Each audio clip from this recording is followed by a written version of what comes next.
ঝিনাইদহ জেলার একজনে যে কিছুদিন আগেই মারা গেছে, কি অবস্থা তার, যে ডিটেলস এখন আসতেছে, 200 কোটি টাকার মামলা। লোকটা মারা যাবার পর তার লাশের একটা টুকরাও খুঁজে পাওয়া যাচ্ছে না। কয়েকদিন ধরে তার মেয়ে পর্যন্ত কেঁদে কেঁদে বলছে, একটা টুকরা দেন, একটু জানাজা করে মাটি দেই, তাও সান্ত্বনা পাবো। ফেসবুকে কয়েকদিন আগে দেখেছি কলকাতায় খেজুর গাছের সাথে 2টা বিচি ঝুলি আছে। অনেকে বলছে এটা ওই লোকের বিচি না, ওটা তাকিয়ে দেখলাম যে না, মানুষের বিচি অত বড় হয় না, ওটা মনে হয় ছাগলের বিচি হবে। কোন জায়গায় আল্লাহ মানুষকে নামিয়েছে আপনি টের পাচ্ছেন? আমি শুধু হাসির খোরাকি দেওয়ার জন্য বলি না, এটা বাস্তব দংকার। 3 নাম্বার ব্যাখ্যা, দুনিয়ায় সত্যি যদি আল্লাহর আইন বাদ দিয়ে কেউ উপায় করে, মহান আল্লাহ পাক তাকে এমন অবস্থায় দুনিয়া থেকে বিদায় দেবে, ওই লোকটা দুনিয়ায় সাক্ষী হয়ে থাকবে, ইতিহাস হয়ে থাকবে। পৃথিবী প্রকম্পিত হয়ে যাবে তার মরণ দেখে। 4 নাম্বার ব্যাখ্যা আছে, এই লোকটা যখন মারা যাবে ঈমান তো পাবে না, মরণের সঙ্গে সঙ্গে কবরে দিতে দিতে ওর শাস্তি আল্লাহ নিজে ফেরেশতা দিয়ে আরম্ভ করবে। 4 নাম্বারটা আমি বানালাম নাকি? সবগুলো তাফসীর থেকে আমি নোট করে এনেছি, আপনি বাড়িতে যে মিলাবেন দেখবেন আপনার সাথে 2-1টা মিলে যাচ্ছে। এই জন্য আল্লাহর জিকির মানে আল্লাহর আইন, আল্লাহর বিধান। আল্লাহর বিধান বাদ দিয়ে দুনিয়াতে সত্যি কেউ যদি উপায় করে, শরীক ফাঁকি দিয়েছেন যারা, শরীক ফাঁকি দেয় না দেশে? কত মানুষ এখন হজে আল্লাহর ঘর তাওয়াফ করছে, নবীজিকে সালাম দিচ্ছে রওজার পাশে দাঁড়িয়ে, অথচ নিজের আপন ভাইয়ের জমি জাল দলিল করে নিজের নামে লিখে নিয়েছে। এটা আমি মনে হয় বেশি বলে ফেললাম, আমি নিজে ছিলাম হজে, দেখেছি। হজে আসার সময় বনের সম্পদগুলো ফাঁকি দিয়ে নিজের নামে লিখে নিয়েছে। মানে বনকে তো মানুষ করে বিয়ে দিয়েছি, এই যথেষ্ট, আবার জমি দেব কেন? জমি দেবে কেন মানে তুমি তোমার বাবার ছেলে, আর ওইটা কি ও ধার করিয়ে দিছে? আপনি আল্লাহর একটা বিধান পালন করার জন্য 7.5 লাখের উপরে টাকা খরচ করে হজে গেলেন, অথচ বনের 3 লাখ টাকা আপনি আত্মসাৎ করে গেলেন। এখানে বিধানটা কার ছিল? ওখানে আপনি এক আল্লাহর বিধান 2 রকম করে ফেললেন। এই জন্য শরীক যারা ফাঁকি দিচ্ছেন, দংকার ব্যাখ্যা পড়তে পড়তে আমি এটা পেয়েছি, দুনিয়াতে যারা ভাই বোন ছেলে মেয়ে জনগণ, এই শরীক যারা ফাঁকি দিয়ে দুনিয়ায় চলবে, এই মানুষগুলো মরণের সঙ্গে সঙ্গে কবরে আমার আল্লাহ নিজে আযাব শুরু করবে। কারণ কি? কারণ আপনার নিচে যারা আছে এরা আপনার কাছে এতিম। এরা কি? বলেন বলেন। ইন্নাল্লাযীনা ইয়াকুলুনা আমওয়ালাল ইয়াতামা যুলমান ইন্নামা ইয়াকুলুনা ফি বুতুনিহিম নারা ওয়া সায়াসলাউনা সাঈরা। সূরা নিসা 4 নাম্বার পারার 17 নাম্বার পৃষ্ঠার 14 নাম্বার লাইনের 10 নাম্বার আয়াত, এটা ইবনে কাসিরে আছে। আল্লাহ পাক বলেন, নিশ্চয় যে বা যারা বর্তমানে খাচ্ছে ভবিষ্যতেও খাবে। এটা মোজারে, প্রেজেন্ট, ফিউচার, 2টা কাল দিয়েছেন ইয়াকুলুনার ভেতরে। আমওয়ালাল ইয়াতামা যুলমান, এতিমদের মাল সম্পদ জুলুম করে। প্রশ্ন আসতে পারে, এতিমের মাল আমি খাই না, আমি একটা অফিসের এমডি, আমার নিচে যারা আছে এদের বেতন থেকে কিছু কেটে খাই। আপনি একটা অফিসের এমডি যদি হয়ে থাকেন, আপনার নিচে যারা আছে হাদিসের ভাষায় সবগুলো আপনার কাছে এতিম। এই কথা বলে না কেন?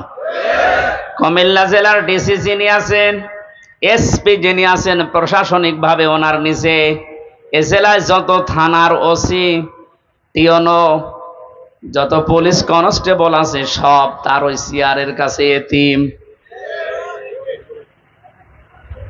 এজন্য এতিমের সাথে ভালো ব্যবহার করা, এতিমের সম্পদ যারা আত্মসাৎ করে, কোরআনের ভাষায় এই মানুষগুলো আল্লাহ পাক বলেন এরা জাহান্নামের আগুন দিয়ে পেট ভরে। প্রশ্ন আসতে পারে, কয় আগুন তো আমি খাই না, আমি কাতলা মাছ খেয়েছি, আমি ইলিশ মাছ খেয়েছি।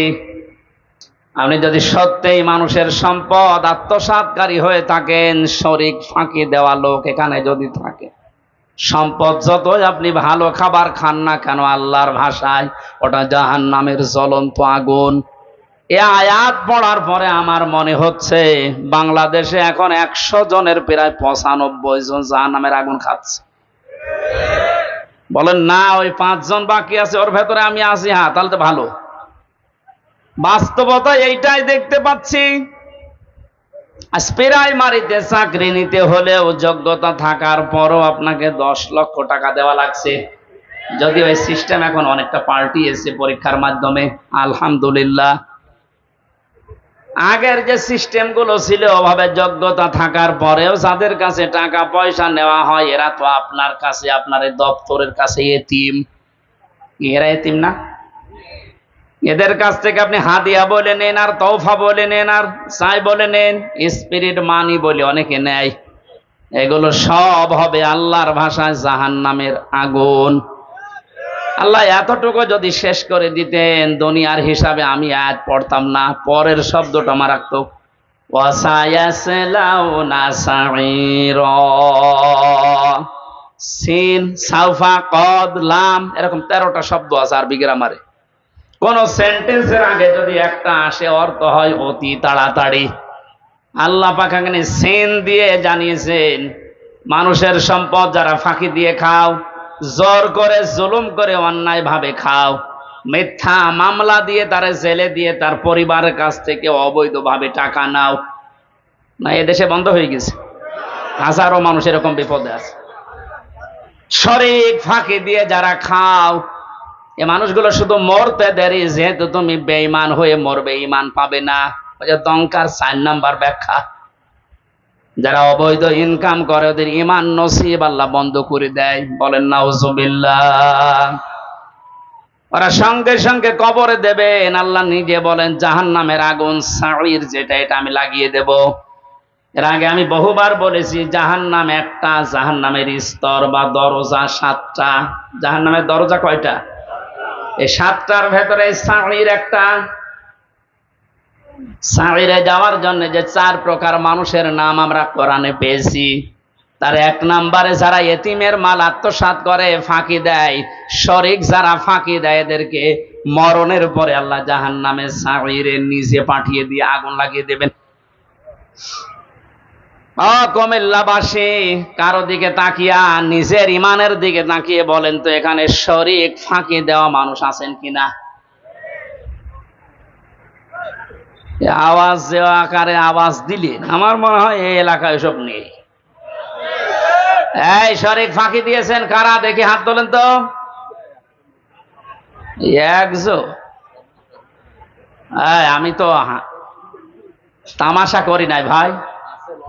সত্যি যদি এরকম থাকেন, আপনার ক্ষতি আপনি নিজে করছেন। যাদের জন্য আখের গোছাতে শরিক ফাঁকি দিচ্ছেন, আপনি চোখ বন্ধ করে দেখেন, এ মানুষগুলো একদিনও আপনার লাশকে বাড়িতে রাখতেও রাজি হবে না, বলবেন আজ জিন আসবে।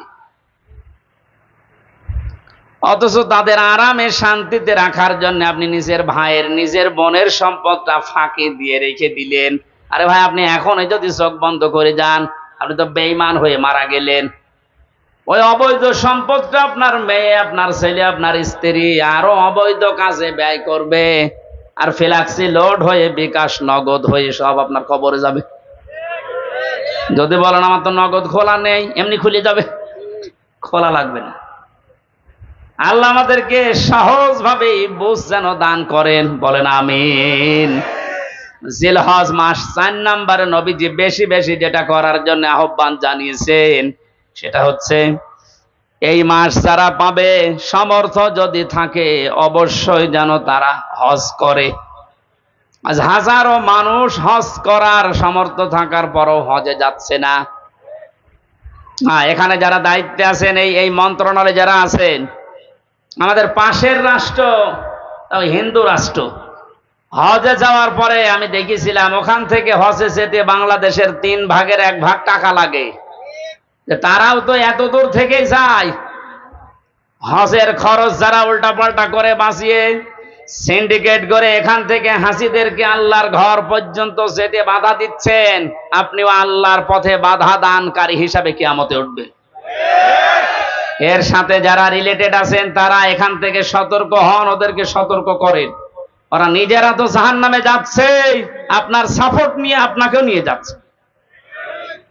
যদি বলেন আমি কি করব, আমার তো কিছু করার নেই, আমি একেবারে নিচে আছি, ঈমান রাখার জন্য যে পদ্ধতিগুলো আছে 3টা, ওটার একটাও তো আপনার থাকা লাগবে। মান রাআ মিনকুম মুনকারান ফালিয়ুগায়্যিরহু বিয়াদিহি, তোমাদের ভেতরে কেউ যদি আল্লাহ বিরোধী শরীয়ত বিরোধী কোনো কাজ দেখে, সে যেন অবশ্যই তার হাতের দ্বারা বাধা দেয়। হাত মানে এই হাত, হাত মানে এই হাত না, না, ইয়াদুন মানে শুধু এই হাত না, ইয়াদুন মানে ক্ষমতার হাত, আইনের হাত, প্রভাব প্রতিপত্তির হাত, দলীয় হাত। যে যেই জায়গায় আছেন আল্লাহ বিরোধী, সমাজ বিরোধী, ইসলাম বিরোধী, মানবতা বিরোধী কোন কাজ দেখলে আপনার ঈমান রাখার জন্য হলেও আপনাকে হাতের দ্বারা বাধা দেওয়া লাগবে। এটা যদি কেউ করে সে ফার্স্ট ক্লাস ঈমানদার। এটা যদি আপনি না পারেন, আপনার হাতে যদি প্যারালাইজড হয়, না সম্ভব না, এ করতে গেলে আপনার বিপদ আরো বাড়বে, তখন আপনি মুখের দ্বারা হলেও প্রতিবাদ করবেন, না এটা অন্যায়, এটা বন্ধ করেন। আর আমরা এটাই করছি। কুমিল্লা শহর থেকে মাত্র 2 কিলোমিটার দূরে ভারতের এরিয়া, ওখান থেকে একজন হজে গেলে ওর যদি 2.5 লাখ টাকায় হয়ে যায়, আমার 7.5 লাখ লাগবে। কোন কারণে? এই সিন্ডিকেট ভাঙা লাগবে। কোটি কোটি টাকার ব্যবসা করছে এখানে যারা দায়িত্বে আছে তারা।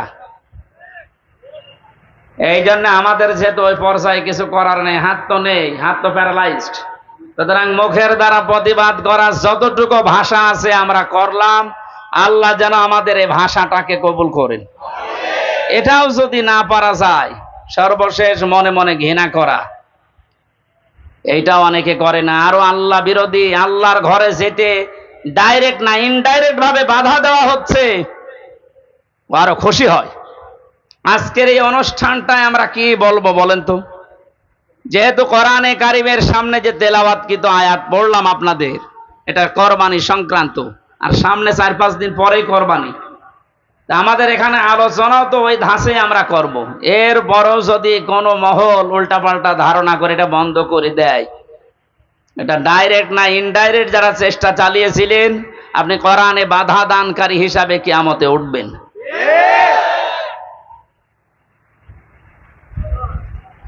জাহান্নামের স্তর বলেছিলাম কয়টা? বলেন বলেন। এই 7টার ভেতরে একটা ভয়ঙ্কর দরজার নাম আছে। এই দরজা দিয়ে আল্লাহ তাদেরকে প্রবেশ করাবে যারা এই পৃথিবীতে কোরআনে কারিমের অনুষ্ঠানগুলোতে বাধা দেয়। আর এই দেশে এখন দিন দিন এই পজিশন বাড়ছে। মানুষ ওগুলো খুব বেশি না, কয়েকটা। আল্লাহ আমাদেরকে হেদায়েত দান করেন, বলেন আমিন। এই জন্য হজ করার সামর্থ্য যাদের আছে হজ অবশ্যই করে মারা যাবেন। হজ করার সামর্থ্য থাকার পরও যদি কেউ হজ না করে মারা যায়, নবীজি বলেন ও হয় ইহুদি হয়ে মরবে নাই খ্রিস্টান হয়ে মরবে, ওটা আমার দেখার দরকার নেই। জোরে বলেন নাউজুবিল্লাহ। জিলহজ মাসের এই আমলগুলো আমরা শুরু করতে পারি। আল্লাহ আমাদেরকে সবাইকে যেন তৌফিক দেন। সূরা মায়েদা 27 থেকে 34 এই আয়াতগুলো আমরা তেলাওয়াত করব এখন। এর আলোকে কোরবানির সামনে নিয়ে কিছু মাসলা মাসাইল আকারে তাফসীর নিয়ে কথা বলবো ইনশাআল্লাহ। জবান খুলে কোরআনের এই সোনালী আয়াতের অংশ বিশেষ একটু পড়েন। শয়তান যদি আশপাশে থাকে ও যেন চলে যায়। কারণ পৃথিবীর কোনো ইবাদত করার আগে আউযুবিল্লাহ পড়া লাগে আমি পাইনি। নামাজ পড়তে হলে আউযুবিল্লাহ পড়া লাগবে, আছে? যদি না পড়েন আপনার নামাজ হবে না, এই কথা কেউ বলতে পারে না। রোজা রেখেছেন আউযুবিল্লাহ পড়েননি, আপনার রোজা হবে না। এই যে হজে যাচ্ছে যারা আউযুবিল্লাহ পড়েনি, হজ হবে না। কোরআন পড়তে গেলে যদি কেউ আউযুবিল্লাহ না পড়ে, কোরআন পড়া তো হবে না, আরো আবার গুনাহ হবে। কারণ এটা ওয়াজিব তরক করার গুনাহ হবে। ফাইদা ক্বরাতাল কুরআনা ফাস্তাইজ বিল্লাহি মিনাশ শাইতানির রাজিম। হে নবী, আপনি যখন কোরআন আরম্ভ করবেন তখন আল্লাহর কাছে আশ্রয় চান শয়তান থেকে। এটা কি নফল না ওয়াজিব? বলেন বলেন, কেন এত গুরুত্ব বলেন তো? নামাজের মতো, রোজার মতো, হজের মতো এত বড় বড় বিধান পালন করতে গেলে আউযুবিল্লাহ পড়া লাগছে না, অথচ কোরআন পড়তে গেলেই পড়া লাগে। এই কারণেই, কারণ অন্যান্য ইবাদতে শয়তান মানুষকে যত না ধোঁকা দেয়, কোরআনের কাছে আসলে তার চাইতে বেশি ধোঁকা দেয়। কারণ শয়তান জানে যদি ওর কাছে আসে, আর এটা যদি জানে আমি শয়তানি করব কোথায়, কারণ শয়তানি করার জায়গা থাকবে না। এই জন্য সবচাইতে বড় বাধা ওর কোরআনের কাছে মানুষ আসতে চাইলেই ও বিভিন্ন অ্যাঙ্গেলে বাধা দেয়। আজকেও বাধা দিচ্ছিল। এই জন্য আশপাশে যদি থাকে শয়তান, সে মানুষ হোক আর জিন হোক, ও যেন চলে যায়। বলেন আউযু বিল্লাহি মিনাশ শাইতানির রাজিম, বিসমিল্লাহির রহমানির রহিম।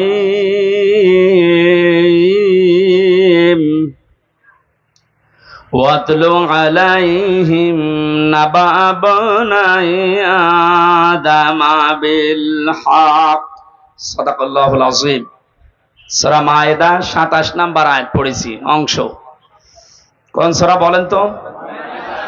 মায়েদা মানে দস্তরখানা। মায়েদা মানে কি? দস্তরখানা নামে আল্লাহ একটা সূরা দিলেন, অথচ এর গুরুত্ব অনেকের কাছেই নেই। দস্তরখানা বিছিয়ে খাবার খাওয়ার সিস্টেম এখন এই টেবিল চেয়ার এসে অনেক উঠে গেছে। নবীজি নিচে মাটিতে বসে খাবার খেতেন দস্তরখানা বিছিয়ে, কিন্তু এখন এই সিস্টেমগুলো বাদ হয়ে যাচ্ছে। কেন এই সিস্টেম ছিল বলেন তো?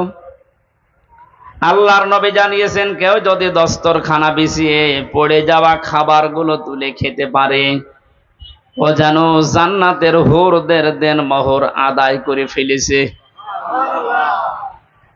সুবহানাল্লাহ। একটু বুঝে শুনে বলেন। আপনি কি এখনো মারা গেছেন? বলেন না কেন? জান্নাতে গেছেন? বলেন বলেন। হুরদের সাথে বিয়ে আপনার হয়েছে? দেন মোহর তো দূরের কথা, এখনো মারা যাননি, জান্নাতেও যাননি, হুরদের সাথে বিয়ে হয়নি, তো দেন মোহর আদায় হবে এ কথা বললেন কেন? ছোট্ট একটা আমল মাত্র। সত্যিই যদি আপনি এই আমল এখন থেকে জীবনে আরম্ভ করতে পারেন, বিজ্ঞান এখন জানিয়েছে কেউ যদি মাটিতে বসে, পাটিতে বসে, নিচে বসে নবীজি যেভাবে খাবার খেতেন, ওই খাবারের সুন্নত আদায় করে খাবার খেতে থাকে, খেতে খেতে ওর অর্ধেক খাবার হজম হওয়ার কথা। কারণ ওইভাবে পেটে বসলে পেটে চাপ লাগে। আর আমরা যেভাবে বসে খাই ওভাবে ওই সিস্টেম নেই, আমরা দিন দিন পাল্টিয়ে ফেলছি। দস্তরখানায় পড়ে যাওয়া খাবারটা খেলে কত বড় একটা সুসংবাদ পাওয়া যাচ্ছে। আমি এখনো মারাই গেলাম না, জান্নাতও পাইনি, হুরদের সাথে আমার বিয়েও হয়নি এখনো, অথচ দেনমোহর আদায় হয়ে গেছে। তার মানে নবীর এই কথার সিগনিফিকেন্স হচ্ছে আমি যেন জান্নাতে প্রবেশ করে ফেলেছি।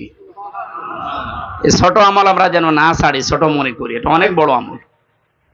2 নম্বরে বিশ্ব নবী বলেন, কোন মানুষ যদি দস্তরখানায় পড়ে যাওয়া খাবার তুলে খেতে পারে, ওর শরীরের ভেতরে যে 360টা হাড় আছে, জোড়া দেওয়া আছে হাড়গুলো, এই হাড়গুলোর সাদগা আমার আল্লাহ আদায় করে দেন।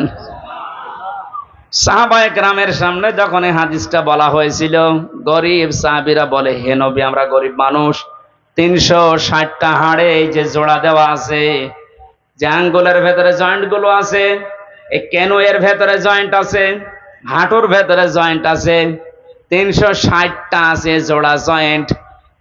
আপনি যদি দস্তরখানায় পড়ে যাওয়া খাবার খান, এর যে সাদগা হয়, এই সাদগা গুলো আল্লাহ নিজে আদায় করে দেয়। বলেছিলেন, হে নবী, আমরা এত সাদগা আদায় করব কি করে? বিশ্ব নবী তখন এই আমলটা দিয়েছিলেন। আল্লাহ সাহাবীদের মতো এই আমলটা আমাদেরও করার তৌফিক দিন, আমিন। আর একটা কথা হাদিসে আছে, কেউ যদি মসজিদে কোনো ময়লা পড়ে থাকতে দেখে আর নিজের কাজ মনে করে ওটা তুলে ফেলে দেয়, তাহলে এই হাড়গুলোর জয়েন্টের সাদগা আদায় হয়। আমরা মসজিদের ময়লার দায়িত্ব মনে করি শুধু মসজিদের আর খাদেমের, আর আমরা সব আল্লাহর ওলি। মসজিদে আল্লাহর ঘরে কোনো কিছু যদি পড়ে থাকে ময়লা জাতীয়, ওটা তুলে ফেলে দেওয়া, এ দায়িত্ব কি শুধু মসজিদের খাদেমের, মুয়াজ্জিনের? আপনার কাছে যে প্রতিদিন সাদকা দেওয়া লাগবে, কি দিয়ে দেবেন? এরকম কিছু কাজ করা। এমনকি রাস্তায় কোনো কষ্টদায়ক বস্তু যদি পড়ে থাকে, ওইটা যদি কেউ তুলে ফেলে দেয়, সে যেন তার ঈমান আছে এটার প্রমাণ দেয়। আমি শুধু সুবহানাল্লাহ বলার জন্য বলছি না, এখানে খেয়াল করেন। রাস্তায় কোনো কষ্টদায়ক কাটা হোক, একটা ইট হোক, ময়লা হোক পড়ে আছে, জনগণের কষ্ট হয়, এটা তুলে ফেলে দিলে নবীজি বলেন তোর ভেতরে ঈমান আছে, এটার প্রমাণ হচ্ছে যে ঈমান আছে। যে মুসলমানের ঈমানের ৭৭টা শাখা, তার সর্বনিম্ন শাখা রাস্তার কষ্টদায়ক বস্তু তুলে ফেলে দেওয়া। সেই মুসলমান কোন মানুষকে দুনিয়ায় কষ্ট দিতে পারে, এটা কি বিশ্বাস করার মতো? সুতরাং অন্যান্য জাতির উপরে যে উল্টাপাল্টা কাজগুলো হয় মাঝে মাঝে দেখি এই দেশে, এগুলো কোনো মুসলমানের কাজ না, কাজ ওদেরই আমাদের উপর চাপিয়ে দেয়। কোন মুসলমান যদি এ কাজ করেও বুঝবেন ও মুসলমানের ভেতরে ঈমান নেই। বলেন তো, রাস্তার কষ্টদায়ক বস্তু তুলে ফেলা যেখানে ঈমানের একেবারে সর্বনিম্ন স্তর, সেই মুসলমান কোনদিন সন্ত্রাসী হতে পারে? বলেন বলেন, জঙ্গি? আপনি কাঁটা পেলে, রাস্তায় ইট পেলে আরো তুলে ফেলে দেবেন যেন মানুষের কষ্ট না হয়। আর বাংলাদেশের মানুষের ঘরের আবর্জনা, নিজের উঠানের ময়লা সব এনে রাস্তায় জমা করে, ও কোন ঈমানের পরিচয় দেয়? আমাদের কুমিল্লা জেলা একটু পরিষ্কার আছে, এই জন্য টের পাচ্ছেন না। এগুলো যারা করছেন আপনার ঈমানই নেই, এটা ঈমানের সর্বনিম্ন একটা স্তর। এইটাও যদি আপনি না করতে পারেন, আরো রাস্তায় সব ময়লা মাটি এনে জমা করে, আপনি নবীর হাদিস অনুযায়ী বিশ্বাস করেন আপনার ঈমান নেই। আপনার কি নেই? আপনি বলেন না আমি তো কালেমা পড়ি। আরে ভাই, কালেমার তো সর্বনিম্ন স্তর এইটা, আপনার এইটাই নেই তো প্রথমটা থাকলো কি করে? এখনো তো ৭৭টা আছে। আল্লাহ আমাদের সহজ ভাবে বোঝার তৌফিক দাও, বলেন আমিন। সূরা মায়েদায় ১২০টা আয়াত আছে, ১৬টা রুকু আছে। ৪ নাম্বার রুকুর ২৭ নাম্বার আয়াতের অংশ পড়েছি, মাত্র একটা আয়াতের ৪ ভাগের ১ ভাগ। আপনি একটু খেয়াল করে শোনেন, কত কথা আল্লাহ এর ভেতরে লুকিয়ে রেখেছে। হযরত আদম আলাইহিস সালামের ২ সন্তানের ব্যাপারে আল্লাহ আমাদেরকে শোনাতে বললেন। কুরবানি সংক্রান্ত বিষয় এখানে আছে। এই পৃথিবীতে প্রথম মানুষ হত্যা করেছিল এই কাবিল, হাবিলকে। এই জন্য দুনিয়ায় যত হত্যা হবে অবৈধভাবে, এই লোকটার আমল নামায় মানুষ হত্যার একটা গোনা যেতেই থাকবে কিয়ামত পর্যন্ত। এই জন্য দুনিয়াতে এমন কোন কাজের আঞ্জাম তৈরি করা ঠিক না যে আপনি মারা যাওয়ার পরও এটা জারি থাকে, এরকম কাজ এদেশে নেই। জেনে শুনে বুঝে শুনে এরকম কোন কাজে হাত দেবেন না যে আপনি নেই, অথচ এটা বিকাশ হয়ে আপনার কবরে যাচ্ছে। আল্লাহ রাব্বুল আলামিন সতর্ক করছেন, অতলো হে নবী আপনি তেলাওয়াত করেন, আলাইহিম নাবা বানাই আদম বিল হক। এই যে কুমিল্লার দেবীর দ্বার, এই যে উম্মত গুলো বসে আছে, এদের সামনে আপনি তেলাওয়াত করেন আদম নবীর ২ সন্তানের কাহিনী, যথাযথভাবে সঠিকভাবে এদেরকে আপনি ইতিহাস শোনান। প্রশ্ন আসতে পারে, হাজার হাজার বছর আগে পৃথিবীর প্রথম মানব হযরত আদম আলাইহিস সালাম, তার ২ সন্তানের কাহিনী শুনে আমরা করব কি না? তারা যে একটা বিষয়কে নিজেদের পক্ষে আনার জন্য আল্লাহর যে পদ্ধতি কোরবানি দেওয়া, আমি ইতিহাস বলার জন্য এখানে বসি নাই, তাফসীর থেকে কয়েকটা কথা আনার জন্য, শিক্ষা দেওয়ার জন্য বলছি। হযরতে আদম নবীর সন্তান জোড়া জোড়া তৈরি হতো ওই সময়। আগের পক্ষের পরের পক্ষের এভাবে মিল করে তিনি বিয়ে দিতেন, যেহেতু মানুষের সময় কম ছিল, ওই সময় শরীয়তে ওটা জায়েজ ছিল। বিবাহ দেওয়ার জন্য তাসলিমা আর আকলিমা, মেয়েটা সুন্দর ছিল, এই জন্য আগের পক্ষের এই কাবিল বলে না আমি এটা মানি না, আমার পক্ষে যে আসবে এটা সুন্দরী হয়নি, এই জন্য আমি ওকে বিয়ে করব না, আমি ওইটা চাই। মেয়েদের প্রতি ভালোবাসা, তাদের সৌন্দর্যের প্রতি, তাদের চেহারার প্রতি আকর্ষণ, এটা আমার আল্লাহ দুনিয়া তৈরি হওয়ার পর থেকে করে দিয়েছে। যুজ্জিনা লিন্নাসি হুব্বুশ শাহাওয়াতি মিনান নিসা, মানুষকে আমি শোষণ করে দিয়েছি, আকর্ষণীয় করে দিয়েছি 9টা জিনিসকে তাদের সামনে। 1 নম্বরে মেয়ে লোকের চেহারার প্রতি ভালোবাসা, আকর্ষণ, এটা তৈরি করে দিয়েছে কে? এই যে পরীক্ষার জিনিস এটা। এখন যদি বলেন আল্লাহ তৈরি করে দিয়ে আল্লাহ আবার আমাকে শাস্তি দেবে কোন কারণে, এইটাই পরীক্ষা। আপনার মতোই মানুষ আর একজন আছে, সে তো এরকম সুযোগ পাওয়ার পরও এই কাজ করে না, আপনি করলেন কেন? হযরতে আদম নবী আলাইহিস সালামের মনে শান্তি ছিল না, তাকে আমার আল্লাহ জান্নাতে এত নিয়ামত দিয়েছিলেন, তারপরও তিনি আনন্দ শান্তি পাচ্ছিলেন না। আল্লাহ রাব্বুল আলামিন তার মনের অবস্থা বোঝার পর তিনি যখন নিদ্রায় গেছেন, তন্দ্রাচ্ছন্ন, ওই সময় একটা হাড় তার শরীর থেকে বের করে সুন্দরী মহিলায় যে হাওয়া আলাইহিস সালামকে বানিয়ে রেখেছিলেন। তাফসিরে কাবীরের ভেতরে পেয়েছি পৃথিবীতে 4 জন মহিলাকে আল্লাহ সবচাইতে সৌন্দর্য দিয়েছেন, তার ভেতরে হাওয়া আলাইহিস সালাম 1 নাম্বার, ইব্রাহিম নবীর প্রথম স্ত্রী হযরতে সারা 2 নাম্বার,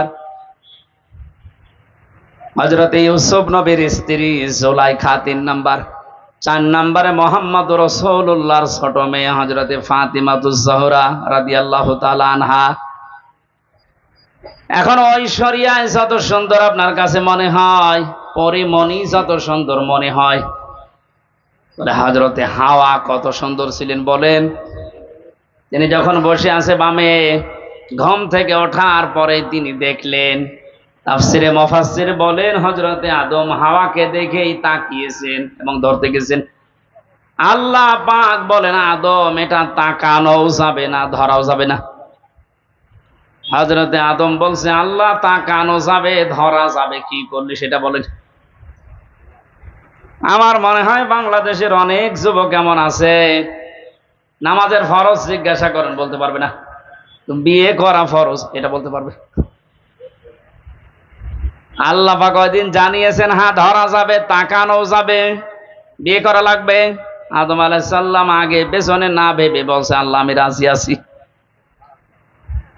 আল্লাহ পাক শর্ত দিয়েছেন, বিয়েতে রাজি হয়ে গেলে বিয়ে করতে হলে দেনমোহর দেওয়া লাগবে, এটা নেই। এখান থেকে মাসলা বের হয়, অজানা অচেনা কোনো মহিলাকে নিয়ে যদি আপনি তাকাতে চান, আনন্দ করতে চান, ধরতে চান, এটা বিয়ে করা শর্ত। বিয়ের আগে প্রেম বলেন, ভালোবাসা বলেন, পবিত্র বলেন, কিছুই জায়েজ নেই। অনেকে বলছে না এটা পবিত্র ভালোবাসা, প্রেমিকার মাথায় পর্যন্ত হাত দিয়ে বলছে, আল্লাহর কসম আমি তোরে ভুলে যাব না, এটা জায়েজ আছে? আরে তুই হাত দিলি কোথায়? বিয়ের আগে তোর মাথায় না, ওর দিকে তাকানো যায় ছিল না, আর তুই মাথায় হাত দিয়ে বলছি, তোমার মাথায় হাত দিয়ে আল্লাহর কসম করছি তোমার ভুলে যাবো না, পুরাটাই গোনা জিনা হয়ে গেছে। আদম নবী আলাইহিস সালাম যখন বলেন আমি রাজি আছি, আল্লাহ বলেন আগে বিয়ে করো, দেন মোহর কই? বলেন নেই। আল্লাহ পাক সুযোগ দিয়ে জানিয়েছিলেন, আমার নবী মুহাম্মদুর রাসূলুল্লাহর উপরে 10 বার দরুদ শরীফ পড়ো, এইটাই দেন মোহর হিসাবে মেনে নিলাম। বিয়ে করার পরে আল্লাহ এবার তাকে আদেশ দিলেন, আমরা যারা আদম নবীর সন্তান এখানে বসে আছি, মিলান তো আপনার জীবনে এটা আছে কিনা বলবো। অকুলনা ইয়া আদম উসকুন আনতা ওয়া যাওজুকাল জান্নাতা ওয়া কুলা মিনহা রাগাদান হাইসু শি'তুমা ওয়ালা তাকরাবা হাযিহিশ শাজারাতা ফাতাকুনা মিনাজ যালিমিন। জন্মের পর থেকে আয়াতটা আমিও শুনেছি, এর ভেতরে যে এত গুরুত্বপূর্ণ 4টা শিক্ষা আছে, অনেকে আমরা জানি না। আলেম যারা আছেন তাদেরকে এবার বলছে, একটু খেয়াল করেন। হযরতে আদম নবীকে আল্লাহ হাওয়া আলাইহিস সালামের সাথে বিবাহ পড়িয়ে দিলেন, জিবরাইলকে সাক্ষী দিয়ে, ডাক দিয়ে বললেন, আদম তোমার বউকে নিয়ে এবার তুমি যাও জান্নাতে। জান্নাত আদম আলাইহিস সালামের বাড়ি আর আমাদের বাবার বাড়ি। এই কথা বললেন না কেন? জান্নাত আমাদের, আরো জোরে বলেন, বলেন আর একবার। তাহলে আয়াত থেকে প্রথম মাসলা বের হয়, বিয়ে করার পরে বউ নিয়ে বাবার বাড়ি যাওয়া লাগবে। আর অনেকে এখন ঘর জামাই থাকে না, এ জেলায় নেই। বিয়ে করে বউ নিজের বাবার বাড়ি নিয়ে যাওয়া লাগবে, আর আপনি সহ থেকে যাচ্ছেন। 2 নম্বরে ওয়াকুলা মিনহা রগাদান হাইসু শিতুমা। আলেমদেরকে বলছি, আল্লাহ কিন্তু আংতা ওয়াকুলা এ শব্দ দিতে পারতেন, মাঝখানে আংতা নেই। আজ বাংলাদেশ সহ বিশ্বে যারা নারী স্বাধীনতা আন্দোলন নামে, নারী মুক্তি পরিষদ, নারী বিপ্লব পরিষদ, এরকম 13টা সংগঠন এই দেশে এখন কাজ করছে নারীর স্বাধীনতা দেওয়ার জন্য। আপনি নারীকে আর কি সম্মান দেবেন, কি অধিকার দেবেন? আল্লাহর কোরআনের আয়াতের দিকে তাকান। পৃথিবী তৈরি হওয়ার পরে আল্লাহ নারীদেরকে কি অধিকার দিয়ে দিয়েছেন? আল্লাহ বলেন, বিয়ে করে বউ বাড়িতে নিয়ে যাওয়ার পরে নিচে খাবে হবে না, আংতা নেই। আল্লাহ বলেন, কোলা একবারে দিয়ে বচন দিয়েছি, তুমি যেই মানের খাবার খাবে, যেই মানের পোশাক পরবে, যেই মানের ঘরে থাকবে, স্ত্রীকে ওই রকম জায়গায় ওই রকম খাবার ওই রকম পোশাক দেওয়া লাগবে। এটা নফল না, এটা ফরজ। আজ হাজারো পরিবারে এইটা নেই, এই জন্য অশান্তি। আমার কথা বুঝতেছেন? নিজে তো বাইরে ভালো মন্দ ভালোই খাচ্ছে, যাওয়ার সময় বর জন্য বাদাম নিয়ে যাচ্ছে। আপনি যে মানের খাবার খেয়েছিলেন, যে মানের পোশাক পরেছিলেন, যেই মানের থাকেন, ওইভাবে তার ব্যবস্থা করে দেওয়া লাগবে। এটা নির্দেশ আল্লাহ আদম নবীর উপরে। আল্লাহ বলতে পারতেন, আংতা হে আদম তুমি মরণের খাওয়া খাও, এরপরে যদি থাকে বউকে দাও না। একবারেই কোলা দিয়ে আল্লাহ মেয়েদেরকেও আমাদের সাথে সামিল করে দিয়েছেন সমান। 3 নাম্বারটা তো আরো কঠিন, হাইসো সে তোমা, যেখানে ইচ্ছা যাবে এই বাগানে এই জান্নাতে, যা ইচ্ছা খাবে। তার মানে আয়াত থেকে মাসলা বের হয়, বিয়ে করার পরে বউকে তালাবদ্ধ হয়ে ঘরে বসিয়ে রাখবেন না, মাঝে মাঝেই তাকে বেড়াতে নিয়ে যান বিভিন্ন জায়গায়। আপনি এমন এমন জায়গায় নিয়ে যাবেন যেন সে আনন্দ পায়। এমন একটা অনুষ্ঠানে নিয়ে যান। হ্যাঁ, এখানে আর শেষের শব্দ একটু ঝামেলা আছে। আল্লাহ বলেন, হাইসো সে তোমা, তুমি নিয়ে যাও যেখানে ইচ্ছা, যাও যা ইচ্ছা খাও। দোয়ালা তাকরাবা হাদিহি শাজারা, এই গাছের কাছে যাবে না। কোন গাছ? না, এটা আমিও জন্মের পর থেকে শুনছি যে গন্ধম গাছ। আরে ভাই, এটা যদি শুধু গন্ধম গাছ উদ্দেশ্য হবে, তে দুনিয়ায় আয়াত নাজিল করার আল্লাহ দরকার কি? আধুনিক তাফসির গুলো আপনি দেখবেন, সেখানে শুধু গন্ধম গাছ না, প্রায় 33টা অর্থ লেখা আছে। আপনার বউ নিয়ে আপনি এমন বর্ডার পার হওয়া যাবে না যে বর্ডার পার হলে আপনি আবার বিপদে পড়েন। কুমিল্লা শহর থেকে 2 কিলোমিটার পরে ভারতের কি বর্ডার? বলেন না কেন? পাসপোর্ট বাদ দিয়ে, ভিসা বাদ দিয়ে কেউ যদি যায়, নিরাপদে যেতে পারবে? ওটা সীমানা, বর্ডার। আল্লাহ পাক বলেন, আমারও বর্ডার আছে দুনিয়ায় 500। কত? আপনি 500 বর্ডার জানেন? এগুলো শরীয়তের বর্ডারের ভেতরে দেওয়া আছে। দুনিয়াতে বিবাহ করার পরে বউ নিয়ে আসবা, খাবা, চলাফেরা করবা, অনুষ্ঠানে যাবা, কোনো বাধা নেই। কিন্তু সাবধান, আল্লাহর বর্ডার যেন পার না হয়। এমন অনুষ্ঠানে যাওয়া যাবে না যেখানে গেলে নিজেরও পর্দা থাকে না, বউরও পর্দা থাকে না। এরকম অনুষ্ঠান দেশে নেই? শিশু মেলায় যাচ্ছে বউ নিয়ে, শিশু নেই, শুধু শিশুর খালার আর মামারা। ওখানে গেলে আপনার আরো অ্যাক্সিডেন্ট হবে। সুতরাং যদি জানেন যে এখানে গেলে নিজেরও আল্লাহর বিধান মানা যায় না, বউ মানতে পারবে না, ওইরকম অনুষ্ঠানে যাওয়া যাবে না। ওইরকম বিবাহ অনুষ্ঠানে যাওয়া যাবে না যেখানে গেলে নিজে আল্লাহর বর্ডার পার হয়ে যাওয়া লাগে, স্ত্রীও পার হতে বাধ্য হয়। এখন যদি বলেন না গেলে আবার আত্মীয়তা থাকে না, আল্লাহর বিধান বাদ দিয়ে যদি আত্মীয়তা নষ্ট হয়ে যায়, যাক, ওইরকম আত্মীয় দরকার নেই। যে আত্মীয়র কারণে জাহান্নামের আগুনে যাওয়া লাগবে, ওইরকম আত্মীয় থাকার চাইতে না থাকাই ভালো। লা তাআতা লিমাখলুকিন ইল্লা বিমাসিয়াতিল খালিক। আল্লাহর নাফরমানি হয় এরকম কোন কাজ দুনিয়ায় কারো অনুসরণ করা, আনুগত্য করা জায়েজ? বলেন বলেন।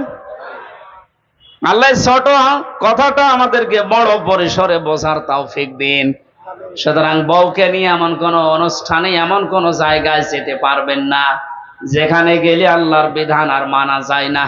যদি কেউ যায় ফাতাকুনা মিনাজ জালিমিন, সে জালেম হয়ে যাবে।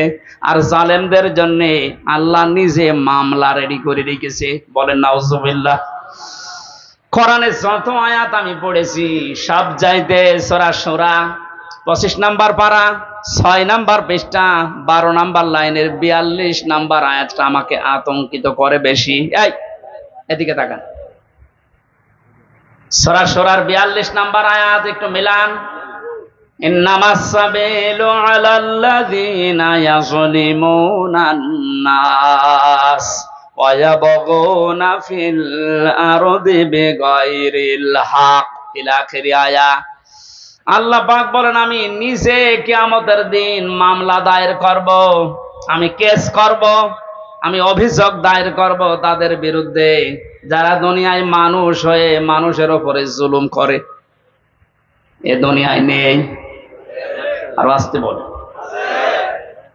আপনি কথাটার ওজন টের পেয়েছেন? এ কথার লোড কত?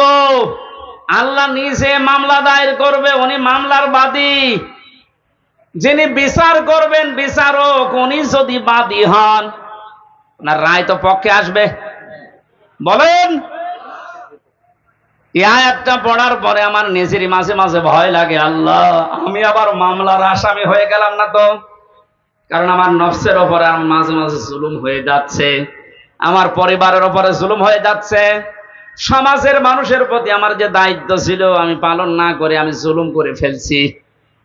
এজন্য যে যত বড় দায়িত্বে আছে কিয়ামতের দিন ওই দায়িত্ব সম্পর্কে আল্লাহ তার কাছে পুঙ্খানুপুঙ্খানু হিসাব নেবে। প্রতিটি জিনিস যেহেতু নিয়ামত, এরপরে বাকি কথা। কয়েকদিন আগে একটা কনফারেন্স হচ্ছিল, আমি মদিনায় ছিলাম। এই যে এতটুকু একটা বাচ্চা আব্দুর রহমান, বিশ্ববিখ্যাত হাফেজ, বিচারক ওকে ডাক দিয়ে বলছে, তোমার যে চোখ নেই, তুমি অন্ধ, এই 11 বছর বয়সে কোরআনের হাফেজ হয়ে গেছে, তাও যেমন তেমন হাফেজ না, বিশ্বের ভেতরে সেরা যারা তাদের ভেতরে তুমি একজন। তোমার যে চোখ নেই, আল্লাহর উপরে তোমার কোনো অভিযোগ নেই। ছেলেটা কেঁদে ফেলেছে, ডাক দিয়ে বলে, বিচারক আমার কোনো অভিযোগ নেই, আমি আরো আনন্দে আছি। বিচারপতি ডাক দিয়ে বলছে, তোমার কোনো অভিযোগ নেই, আনন্দে আছো মানুষ?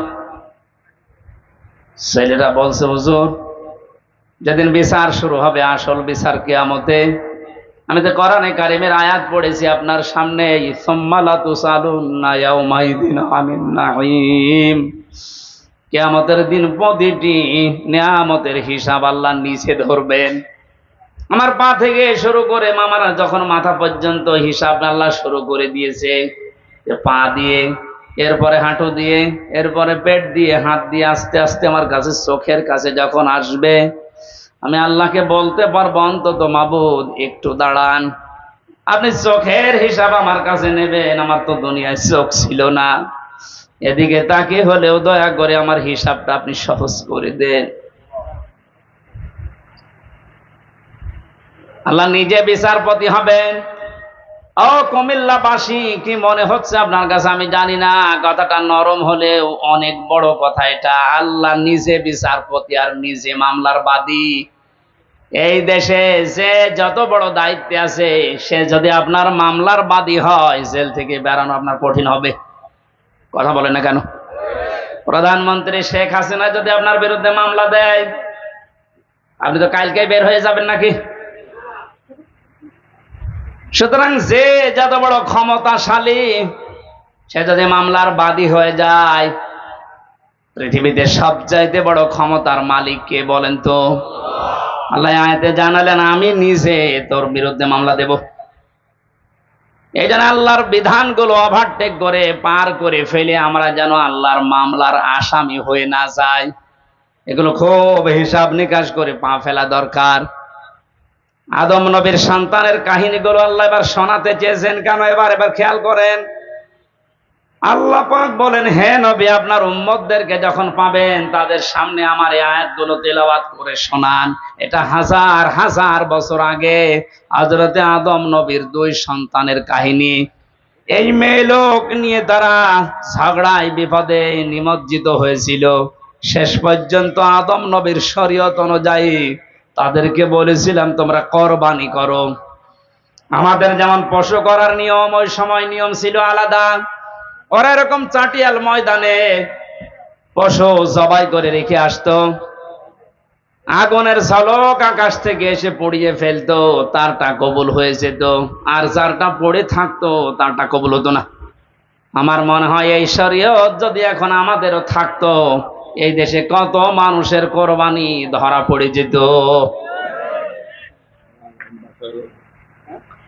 আমার ভাইরা, বেশি সময় হয়ে গেল, শেষ করে দিই নাকি? আমার তো কেবল আয়াত শুরু হচ্ছে, গরমের ভেতরে তো আসলে 1 ঘন্টা হয়ে গেছে, শেষ করে দিই। যে না মানে এই যে মানুষগুলো ব্যস্ত না, এদের আরো কাজ আছে, আমারও কাজ। হ্যাঁ, চালাবো না, 2-4-5 মিনিট পরে ছেড়ে দিই। এত এত লং টাইম কথা বলায় গরমের ভেতরে। তারা কোরবানি দিয়েছিল, একজনেরটা যখন কবুল হওয়ার পরে আর একটা হয়নি, প্রতিহিংসার বশবর্তী হয়ে হাত উত্তোলন করেছিল মারার জন্য। আল্লাহ রাব্বুল আলামিন এই কাহিনীটা শোনানোর মাধ্যমে আমাদেরকে সতর্ক করছেন, এ দুনিয়া থেকেও যদি কাঙ্ক্ষিত মানের জায়গায় যেতে না পারো, যার কারণে যেতে পারো না, ওর প্রতি প্রতিশোধ পরানো হলে তার ক্ষতি করো না, যেটা সবচাইতে বেশি আমরা করি। إذ قربا قربانا فتقبل من أحدهما ولم يتقبل من الآخر قال لأقتلنك। এই কাবিল তখন ডাক দিয়ে বলেছিল, ভাই তুমি কি এমন কাজ করো যে তোমারটা আগুনের ঝলক এসে পুড়িয়ে ফেলেছে? আমিও তো তোমার সাথেই বসবাস করি, আমারটা নিয়ে নিল না। তুমি যেহেতু পথে এখন বাধা হয়ে আছো, তোমার এই রাখবো না, তোমার শেষ করে দেই। হযরতে হাবিল ওই সময় যে কথাটা বলেছিল, শুধু ওই সময়ের জন্য না, এটা কিয়ামত পর্যন্ত আয়াতটা কোরআনে থাকবে, এখন আছে। আমাদের জন্য শিক্ষা হচ্ছে, হাবিল বলেছিল, ক্বালা ইন্নামা ইয়াতাকাব্বালুল্লাহু মিনাল মুত্তাকিন। হে ভাই কাবিল, কান খাড়া করে শোনো, দুনিয়াতে শুধু তাকওয়া, মুত্তাকি যারা, এই মানুষগুলোর সম্পদ, জীবন আল্লাহ কবুল করে থাকেন। আয়াত দ্বারা প্রমাণিত। আমরা যারা কোরবানি এখন দিচ্ছি, সামনে কেনার জন্য প্রস্তুতি নিচ্ছেন, আপনি যদি মুত্তাকি হতে না পারেন, আপনার জীবনের কোরবানি কিন্তু কবুল হবে না। কোরআনে কারিমে আল্লাহ যেখানে কোরবানি শব্দের ব্যাখ্যা দিয়েছেন যে কোরবানি করো, ওর আগের শব্দে আমার আল্লাহ দিয়েছেন নামাজের কথা। এজন্য এখানে যারা নামাজ আদায় করেন না বা নামাজ পড়েন না, নামাজের শিক্ষা যাদের জীবনে নেই, এক কথায় ফতোয়া দেওয়া যায় যে আপনার কোরবানি হচ্ছে না। ফাসাল্লি লিরাব্বিকা ওয়ানহার, আগে কোরবানি করো, এরপর নামাজ পড়ো। বলেন এই জন্য নামাজ যারা পড়ে না তাদের সাথে ভাগ দিলেও আপনারটা হবে না। এটা একটু কড়া হয়ে গেল। আরে ভাই, এই যে পুরাটা মিলে হাত, এতটুকু যদি না থাকে, বাকিটুকু দিয়ে কিছু করা যাবে? যদি বলেন একটু চুলকিয়ে দেন তো কোনো জায়গায়, এতটুকু দিয়ে চুলকাতে পারবেন? আল্লাহ ফাসাল্লি আগে দিয়েছেন যে নামাজ আদায় করো আগে। আরে নামাজের শিক্ষার ভেতরে যে 27টা আছে, তার ভেতরে একটা শিক্ষা হচ্ছে ওয়ানহার, কোরবানি করো। কোরবানি এটা শুধু পশুর ভেতরে সীমাবদ্ধ না, ইসলাম মানতে গিয়েও আপনাকে কোরবানি করা লাগবে। আপনার সম্পদ, আপনার জীবন, আপনার সময়, আপনার লেখনী, আপনার বক্তব্য সব যেন আল্লাহর জন্য, ইসলামের জন্য, আপনি কোরবানির জন্য প্রস্তুতি নিতে পারেন। এই শিক্ষা 1 বছর পর পরে আমাদের দিতে আসে। পশু কোরবানি করার আগেই নিজের ভেতরের পশুত্বকে যদি আমরা কোরবানি করতে না পারি, কিয়ামত পর্যন্ত হায়াত বেও আপনার কোরবানি আপনি ওই কাবিলের মতো কবুল করাতে পারবেন না। এজন্য যারা সবাই করার জন্য প্রস্তুতি নিচ্ছেন, কোরবানি পশুর গলায় ছুরি দেওয়ার সঙ্গে সঙ্গে এই নিয়ত করবেন, আল্লাহ আমার ভেতরের যে পশু আছে অহংকার, হিংসা, দাম্ভিক্য, এটাও আমি আজকে জবাই করে দিলাম। এইরকম কোরবানি দেওয়া মানুষ বাংলাদেশে ভরি ভরি। আল্লাহ, যারা আমরা কোরবানি দিচ্ছি, এভাবে কোরবানি দেওয়ার তৌফিক আমাদেরকে তুমি দান করো, যেন কাবিলের মতো হয় না, হাবিলের মতো কবুল হয়ে যায়। বলেন আমিন। সম্মানিত ভাইরা, আমি দাম্পত্য জীবন নিয়ে কয়েকটা বই লিখেছিলাম, 6টা। তার ভেতরে 2টা বই নিয়ে এসেছি। পারিবারিক জীবনে যাদের অশান্তি, এটা থেকে উত্তরণের উপায় 19টা লিখেছি। আমার কাছে বইটা আছে, আপনারা নিয়ে বাড়িতে মেয়েকে, বউকে, মাকে, ফুফুকে, মেয়েদেরকে পড়াবে। পরকীয়া, প্রেম সংক্রান্ত বিষয়গুলো কোরআন এবং হাদিস থেকে সূক্ষ্ম সূক্ষ্মভাবে বের করে আমরা লিখেছিলাম। আল্লাহ আমাদেরকে বাস্তবে এটা আমল করার তৌফিক দিন। প্রচন্ড গরম আর সবাই ব্যস্ত আমরা, এজন্য অনেক রাত হয়ে গেছে, শেষ করে দিচ্ছি।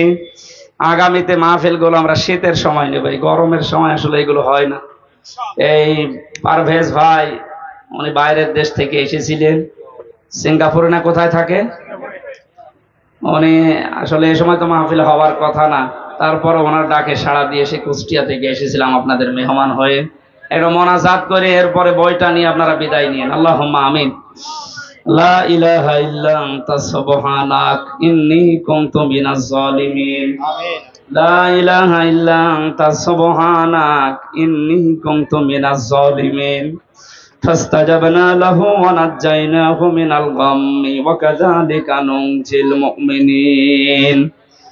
রব্বুল আলামিন, কুমিল্লা জেলার দেবিদ্বার থানার দিকে তাকাও। হাজারো মানুষ আমরা কোরআনে কারিমের কথাগুলো চাতক পাখির মতো বসে শুনেছি। যতটুকুই শুনেছি আমাদের জীবনে আমল করার তৌফিক দাও। সওয়াবগুলো তুমি নবীজির রওজায় পৌঁছিয়ে দাও। কিয়ামতে যিনি সুপারিশ করে আমাদেরকে জান্নাতে নিয়ে যাবেন। এ মাহফিলের আয়োজন করতে গিয়ে তোমার যে বান্দারা শ্রম দিয়েছে, বিশেষ করে আমার পারভেজ ভাই, নাম না জানা যত মানুষ শ্রম দিয়েছে, আমার মামুনুর রশিদ মামুন ভাই সহ প্রত্যেকের শ্রমকে ওসমানের সাথে কবুল করে নাও। আল্লাহ যে বাড়িটা বানিয়েছে বসবাসের জন্য, এটাকে বাইতুল আমান হিসাবে কবুল করে নাও। এলাকায় যত মানুষ কবরে আছে, কোরআনের ইজ্জতে নিজ গুণে মাফ করে দাও। কয়েকদিন পরেই বিশাল কোরবানির নামক যে ইবাদত আমাদের সামনে, এটা ইবাদত হিসাবে পালন করার সুযোগ দাও। যত মুসলমান পৃথিবীতে কোরবানি দেবে, আল্লাহ তুমি মঞ্জুর করে নাও। মা বোনদেরকে পর্দায় থাকার তৌফিক দাও। দেশের দায়িত্বে যারা আছে, সততার সাথে পালন করার তৌফিক তাদেরকে দান করো। মাননীয় প্রধানমন্ত্রী শেখ হাসিনা থেকে শুরু করে যত মানুষ দায়িত্ব পালন করছে, আল্লাহ হযরত ওমরের মতো বানিয়ে দাও। 560টার উপরে মসজিদ বানিয়েছে, আল্লাহ এই মসজিদ গুলো যারা সেজদা দেয়, এই মসজিদের ওসিলায় যারা দায়িত্বে আছে, এদের ক্ষমা করে দাও। বঙ্গবন্ধু শেখ মুজিবুর রহমান থেকে যত মানুষ দেশ এবং দশের জন্য জীবন দিয়েছে, এদের স্বাধীন করার জন্যও যারা জীবন দিয়ে গেল, আল্লাহ তাদের শাহাদতের মরণ হিসাবে কবুল করো।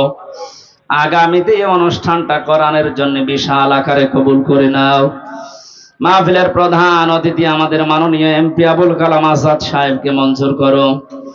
মাহফিলের বিশেষ অতিথি যারা এসেছেন, আল্লাহ তাআলা যার যতটুকু যোগ্যতা তোমার দ্বীনের জন্য, ঈমানের জন্য কবুল করে নাও। বারাকাল্লাহু লানা ওয়া লাকুম ফিল কোরআনিল আযীম। কখন কার মরণ চলে আসে জানি না, যখনই মরণ আসবে আমাদের এই জবানে যেন জারি থাকে লা ইলাহা ইল্লাল্লাহু মুহাম্মাদুর রাসূলুল্লাহ।